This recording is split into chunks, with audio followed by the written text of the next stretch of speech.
এই নির্বাচনে করার টাইমে আপনারা সবাই জানেন, সারা বাংলাদেশের লোক দেখেছিলেন ভোটের দিনে তারা কিভাবে আমার উপর আক্রমণ করেছিল, মারধর করেছিল, আপনারা সবাই দেখেছেন। তারই মনে করেন সেই হত্যার চেষ্টার জন্য আজকে আমরা এখানে আদালতে এসেছি। এখানে মামলা করেছে, মামলা গ্রহণ করেছে আদালত এবং একটু করে আমাদের শুনানি দিতে চেয়েছেন। এবং হলে দেন আমরা আজকে শুনেছি আমরা সব জায়গায় গতকাল থেকে জানেন আরাফাতকে গ্রেপ্তার করা হয়েছে। আমরা এখন পর্যন্ত আদালতে তাকে দেখতেছি না, যে এখন কী কারণে দেখতেছি না আমি জানি না। এটা কালকে আমরা যে যখন ধরার পর থেকে আমরা তাকে খুঁজতেছিলাম অনেকদিন ধরে, আপনারা জানেন। কী কারণে আজকে আদালতে আনা হলো না জানি না।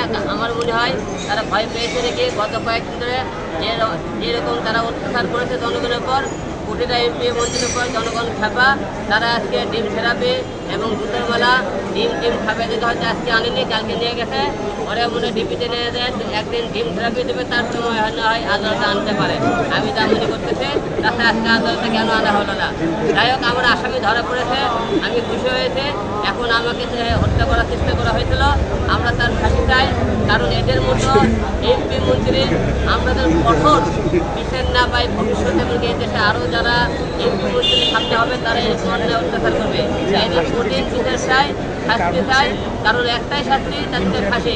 খালি মনে করেন যে কোনো মামলার মনে করেন রায় হয়ে গেলে তাদের কার্যকর করা হবে না, তাহলে আর পার পেয়ে যায়।